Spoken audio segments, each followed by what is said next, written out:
Okay, so 2 days ago, we have a neighbor who is renting a place a couple miles from here. He drives into town for work. He's just a single guy. He came home and his house had been burglarized. Somebody had broken in and they had drank one of his beers, drank a Slim Fast, had eaten some food, and I think there may have been, I don't remember, maybe a theft of a firearm, as well as had stolen his car. It was an SUV with a rack on the top.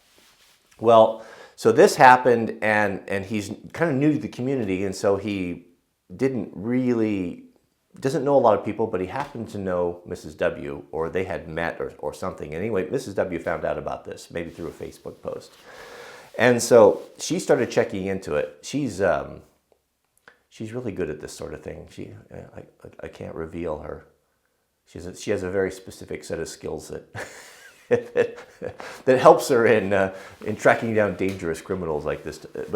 So she started getting involved and started reaching out to all the neighbors. And it comes to find out that one neighbor we have to the north actually saw this guy in the vehicle. Even spoke with him because there's some sort of an altercation, and then another neighbor picked him up and gave him a ride to get him away from their house, and Mrs. W has brought everyone together and investigated this to the point where we found out who the guy is, what he looks like. I've got his photo, I've got his name. Apparently, he was raised in this area, so he knows the area very well, which makes him kind of dangerous because he's hard to apprehend and figure out where he's at because he knows all the old logging roads and he's slippery. And we even met a guy and spoke with him that went to school with him, and we got a lot of background from him and whether or not he's dangerous, and he potentially could be. So, we had two people saw him yesterday. He's got very distinctive tattoos, and he has one change of clothing. But the funny thing about it, so the original house that he broke into 2 days ago, so this guy is renting the house yesterday, is sitting in his house, and he looks down his long driveway, and here comes this guy that...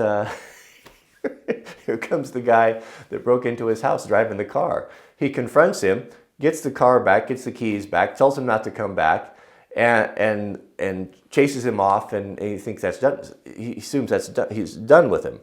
Well, they've called the sheriff's department, but all this is happening after hours. And up here where we live, if the sheriff will only respond during 9 to 5 hours. We're so remote and so rural. We can't call a police officer and have them come out here in the middle of the night if there's trouble. We need to, as a community, we need to deal with this ourselves. That's a whole nother issue. But so after he chases him off, a couple hours later, here comes the guy back again with a bag of groceries to stay. He's going to come back and stay in the house because he thought that he thought he wasn't going to be there. He chases him off again. We get all these other sightings, all that. So what's really bad, and I know this is a convoluted story, is that the guy who's renting the house, he's got to leave. He's on vacation, and he's really worried about his house. Of course, this guy has been there 3 times and has stolen his car and in his house and eating his food. And it has reached out to the neighbors, hey, can you keep an eye on my place? So Mrs. W and I are going to go over there here in a little bit and check out his house and see if the guy is there. And I think he probably is, highly likely. So Mrs. W doesn't like it when there's a prowler loose like this. And we had the dogs, Miss Pants, we had her sleep outside to make sure the alarm if he comes around. But yeah, it's not very nice to have a guy like this around. But hopefully we can get him rounded up by working with or giving information to the sheriff's department and get him out, because I don't know if I mentioned or not, they just released him. He was in jail for 9 months for the same thing, for burglary, theft of a car, theft of a firearm, and it's just not what you want running around loose. Certainly not. It causes us to change our plans. I'm certainly not going to leave, my family here with this dirtbag running around here, and who knows what could happen. So we need to get him locked up, throw him in the clinker. So more to show on that. So we need to get back, got the next tool for the Common Man's Toolkit. That's coming up. And I guess that's it. So thanks for watching, and we'll see you guys on the next video.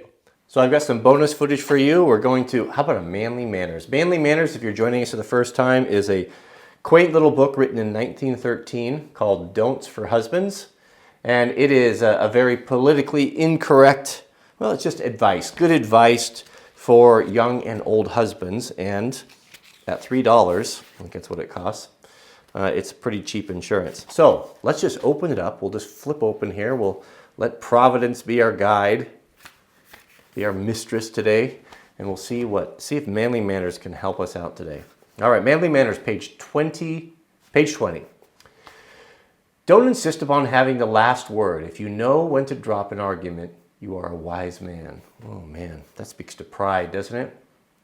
We'll read all 3 or 4 here, and then we'll summarize. Don't think it is undignified to give way where you and your wife think differently.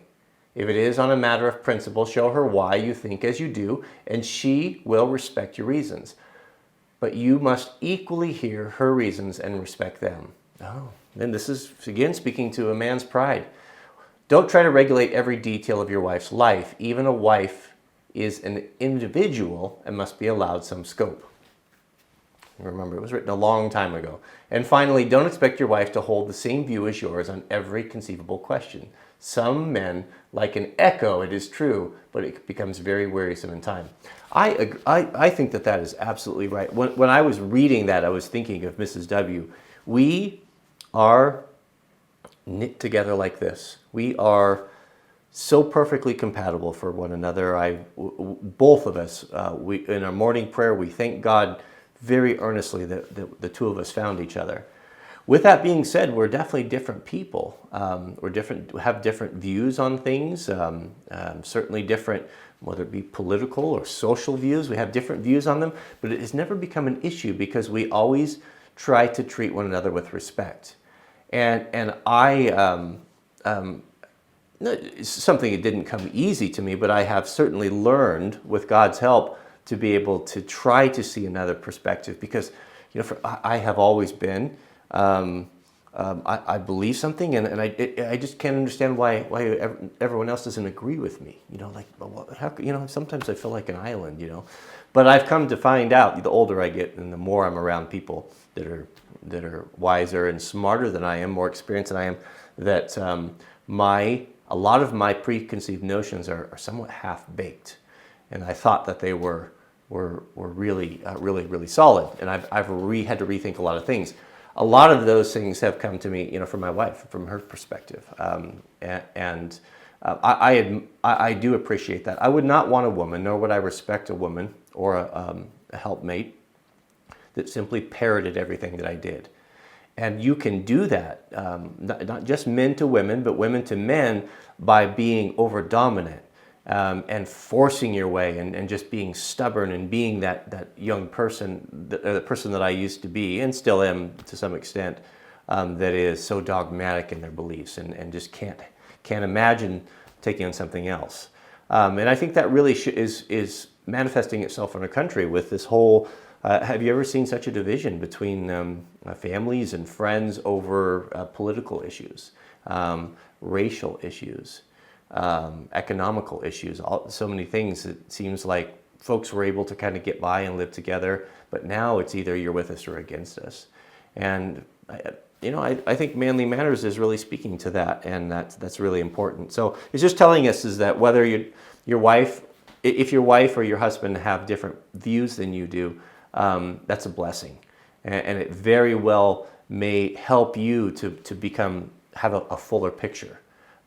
You can take some of those things and apply them to your own. So, and that's a good thing. That's not a house divided.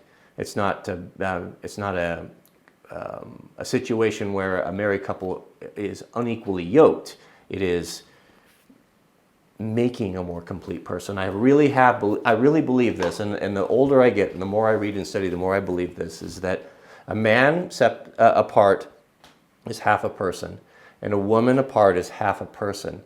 And that's why when God talks about a man and a woman coming together in marriage, that they become one, because they complete it. It's two pieces of a circle that fit together that make the whole.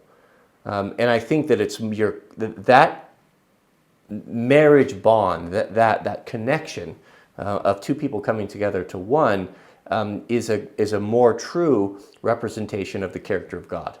Because what you have, and I don't care what people will say, and it's very popular. It's been very popular the last 50 years that say that there's no difference between men and women. But any one of us that breathes air and lives in the real world knows that there are differences, and those differences are wonderful. A woman's nurturing nature, a man's strong and aggressive masculine nature. Those things are required sometimes. The nurturing isn't very helpful if you need to defend your country or to go to war. But if you're maybe raising children or you're working in diplomacy, maybe that nurturing or that kindness or that calmness that comes from the woman is an advantage. So the two together, I know that Mrs. W and I together, when we have a thorny issue or a problem, I'm very much interested in her perspective before I go off and maybe make a phone call that I might regret, or indulge my passion. When I'm angry about something, I'll talk to her and she'll give me a different perspective that I can have that whole picture. And her being my wife is and us being one is that's the reason why. That's why we're each other's helpmates, and that's what makes us a complete person. More representative of what God's character is like than more on our own. So I'm ranting. All right. Thanks for watching. We'll see you guys on the next video.